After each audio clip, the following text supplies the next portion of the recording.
আসসালামু আলাইকুম। সবাইকে স্বাগত জানাচ্ছি আমি নাইম ফাথম মুবিন। শুরুতে সংবাদ শিরোনাম জানিয়ে দেব সর্বশেষ আপডেট বাংলা সংবাদ। শুরুতেই শিরোনাম। আইনশৃঙ্খলা বাহিনীর ব্যাপক তল্লাশি, আত্মগোপনে আওয়ামী সন্ত্রাসীরা। গোপালগঞ্জে গুলিবিদ্ধ রমজান চিকিৎসাধীন অবস্থায় মারা গেছেন।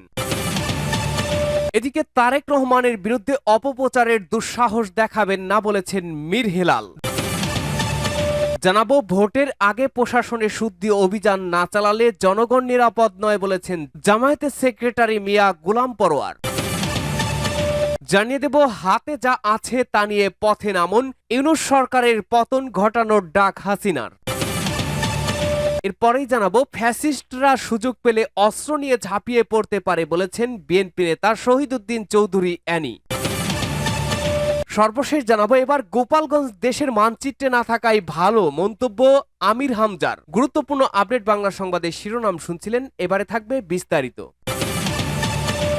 আত্মগোপনে আওয়ামী সন্ত্রাসীরা ব্যাপক তল্লাশি। গোপালগঞ্জে জাতীয় নাগরিক পার্টি এনসিপির জুলাই পদযাত্রা ও সমাবেশে আওয়ামী ক্যাডারদের হামলার পর থমথমে পরিস্থিতি বিরাজ করছে পুরো জেলায়। হামলাকারীদের গ্রেপ্তারে চলছে সাঁড়াশি অভিযান, বাড়ি বাড়ি তল্লাশি করছেন যৌথ বাহিনীর সদস্যরা। ইতিমধ্যে ধরা হয়েছে অন্তত ২৪ জনকে। তবে হামলার পর প্রায় সব আওয়ামী লীগ নেতাকর্মী আত্মগোপনে চলে যাওয়ায় তাদের দেখা মিলছে না কোথাও। সম্ভাব্য অপ্রীতিকর ঘটনা এড়াতে গতকাল বৃহস্পতিবার বাড়ানো হয়েছে কারফিউর সময়সীমা। বুধবার দফায় দফায় হামলা, ভাঙচুর, অগ্নিসংযোগ ও ককটেল বিস্ফোরণের ঘটনা ঘটায় আওয়ামী সন্ত্রাসীরা। হামলাকারীদের সঙ্গে আইন শৃঙ্খলা রক্ষাকারী বাহিনীর সংঘর্ষে ৪ জন নিহত হয়, অন্তত ৯ জন গুলিবিদ্ধ সহ প্রায় অর্ধশত ব্যক্তি আহত হয়। পরিস্থিতি নিয়ন্ত্রণে প্রথমে ১৪৪ ধারা জারি করে প্রশাসন, পরে কারফিউ জারি করা হয়। তা বলবৎ ছিল গতকাল সন্ধ্যা ৬টা পর্যন্ত।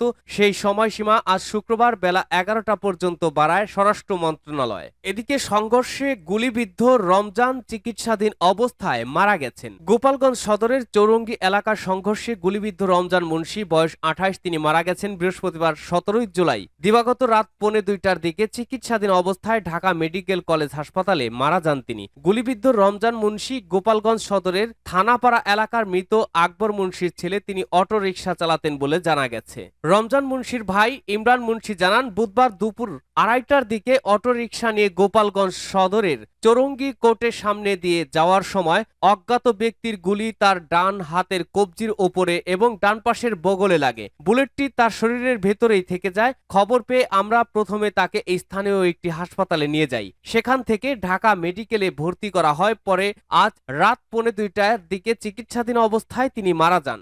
তারেক রহমানের বিরুদ্ধে অপপ্রচারের দুঃসাহস দেখাবেন না, হুঁশিয়ারি মীর হেলালের। বিএনপির কেন্দ্রীয় সহ সাংগঠনিক সম্পাদক ব্যারিস্টার মীর হেলাল হুঁশিয়ারি উচ্চারণ করে বলেছেন, গণতন্ত্র ও ভোট অধিকার পুনরুদ্ধার আন্দোলন সংগ্রামের নেতা তারেক রহমানের বিরুদ্ধে মিথ্যাচার ও অপপ্রচারের দুঃসাহস দেখাবেন না। তারেক রহমান বাংলাদেশের মানুষের হৃদয়, আর তার বিরুদ্ধে অপপ্রচার কোনোভাবেই মেনে নেওয়া হবে না। জনগণ জানে কারা এই অবৈধ শক্তি, কারা এই অপপ্রচারের পেছনে কাজ করছে। তাদের এই ষড়যন্ত্রমূলক কর্মকাণ্ড থেকে সরে আসা উচিত। আহ্বান জানাবো, সত্যের পথে আসুন, অন্যায়ের পথ পরিহার করুন। অন্যথায় এই অগণতান্ত্রিক অপশক্তি ইতিহাসের আস্থা করে নিক্ষিপ্ত হবে। সারা দেশে আইন শৃঙ্খলা পরিস্থিতির অবনতির কেন্দ্রীয় কর্মসূচির অংশ হিসেবে চট্টগ্রাম মহানগর যুবদলের সাবেক সভাপতি মোশাররফ হোসেন দীপ্তির সভাপতিত্বে ও সাবেক সাধারণ সম্পাদক মোহাম্মদ শাহেদের সঞ্চালনায় এই বিক্ষোভ সমাবেশ অনুষ্ঠিত হয়।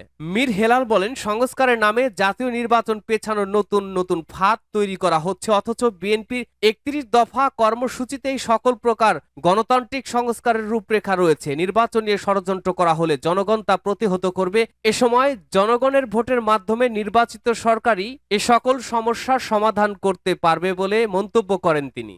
ভোটের আগে প্রশাসনে শুদ্ধি অভিযান না চালালে জনগণ নিরাপদ নয়। গোপালগঞ্জে জুলাই যোদ্ধাদের উপরে হামলার প্রতিবাদে বিক্ষোভ মিছিল ও সমাবেশ করেছে বাংলাদেশ জামায়াতে ইসলামী ঢাকা মহানগরী উত্তর ও দক্ষিণের নেতাকর্মীরা। সমাবেশে গোপালগঞ্জের হামলার তীব্র নিন্দা ও প্রতিবাদ জানান সংগঠনটির শীর্ষ নেতারা। সমাবেশে জামায়াতের সেক্রেটারি জেনারেল মিয়া গোলাম পরোয়ার বলেন, মঞ্চ ভাঙচুর করে অবরুদ্ধ করা হয়েছে জুলাই যোদ্ধাদের, এটি পরিকল্পিত সহিংসতা।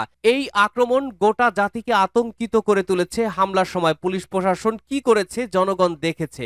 নির্বাচনের আগে প্রশাসনে শুদ্ধি অভিযান না চালালে দেশ নিরাপদ থাকবে না। এ সময় গোপালগঞ্জের ঘটনায় প্রশাসনের ভূমিকা নিয়ে প্রশ্ন তোলেন তিনি আরো বলেন, স্বরাষ্ট্র উপদেষ্টা মহোদয় বলেছেন, আওয়ামী ফ্যাসিবাদের দোসরদের ঘুম হারাম করে দেয়া হবে। আপনার কথায় বাস্তবায়ন দেখতে চাই। দ্বিতীয়বার এমন কিছু হলে আমরা বুঝবো যে আপনার মুখের কথার সাথে কাজের মিল নেই। এই ন্যাক্কারজনক হামলায় যারা জড়িত তা অন্তর্বর্তীকালীন সরকারের স্পষ্ট করে প্রকাশ করা উচিত বলে মনে করেন জামায়াত ইসলামীর নায়েবে আমির সৈয়দ আব্দুল্লাহ মোহাম্মদ তাহের। তিনি বলেন, শুধু পুলিশ প্রত্যাহার করলেই হবে না, স্বরাষ্ট্র উপদেষ্টাকেও অপসারণ করতে হবে। হাতে যা আছে তা নিয়ে পথে নামুন। ইউনূস সরকারের পতন ঘটানোর ডাক শেখ হাসিনার। অশান্ত দেশ।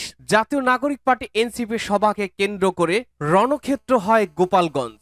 আওয়ামী লীগের ডেরায় গিয়ে এনসিপির সমাবেশ, সংঘর্ষ, রণক্ষেত্র ওই এলাকা।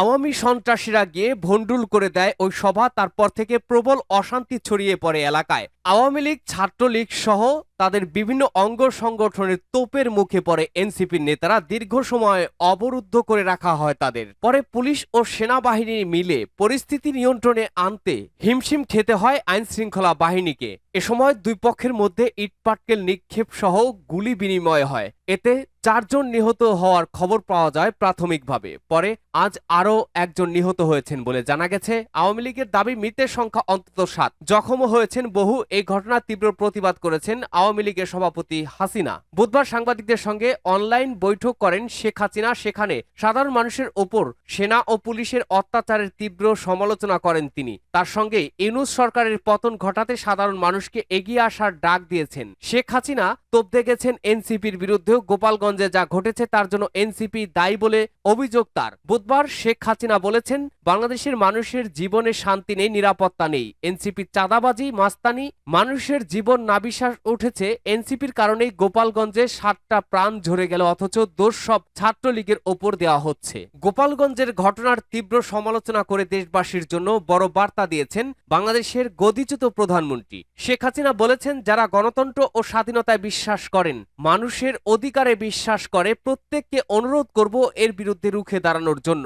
ইউনূস সরকারকে জঙ্গি তকমা দিয়ে সেই সরকারের পতন ঘটানোর জন্য ডাক দিয়েছেন তিনি। মুক্তিযুদ্ধের কথা স্মরণ করিয়ে হাসিনার বার্তা, ইউনূসের হাত থেকে দেশের মানুষকে, নারীকে, শিশুকে রক্ষা করুন। এখন ঘরে বসে থাকার সময় নেই, হাতে যা আছে তা নিয়ে পথে নামতে হবে।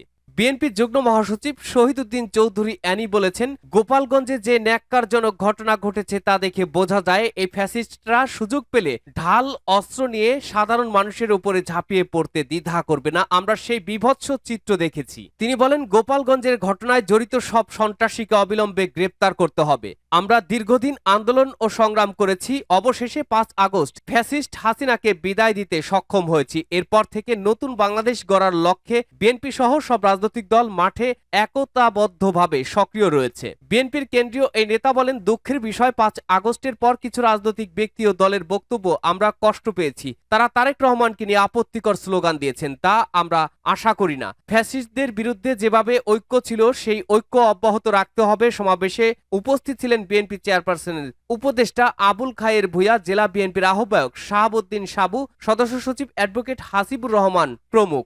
গোপালগঞ্জ দেশের মানচিত্রে না থাকাই ভালো বলেছেন আমির হামজা। ইসলামী বক্তা আমির হামজা বলেছেন, গোপালগঞ্জকে বাংলার মানচিত্র থেকে মুছে 63 জেলা নিয়ে বাংলাদেশ করা হোক। এই জেলা দেশের মানচিত্রে না থাকাই ভালো। গোপালগঞ্জে ছাত্রলীগের নৈরাজ্যের প্রতিবাদে বৃহস্পতিবার 17 জুলাই কুষ্টিয়ায় বাংলাদেশ জামায়াতে ইসলামীর আয়োজনে এক বিক্ষোভ মিছিল ও সমাবেশে তিনি এমন মন্তব্য করেন। গোপালগঞ্জকে আশপাশের জেলার মধ্যে ভাগ করে দিলে ভালো হয় উল্লেখ করে তিনি বলেন, জুলাই যোদ্ধাদের উপরে হামলা দেশের 18 কোটি মানুষের উপরে হামলার সমান। যারা এর সঙ্গে জড়িত তাদের দৃষ্টান্তমূলক শাস্তির ব্যবস্থা করতে হবে। তিনি আরো বলেন, আমরা 24 ঘন্টা সময় দিয়েছি, তা কিন্তু পার হয়ে যাচ্ছে। তাদের শাস্তির ব্যবস্থা না করা হলে আমরা ধরে নেব গোপালগঞ্জ জেলার যারা দায়িত্বে আছেন তারা এর সঙ্গে জড়িত।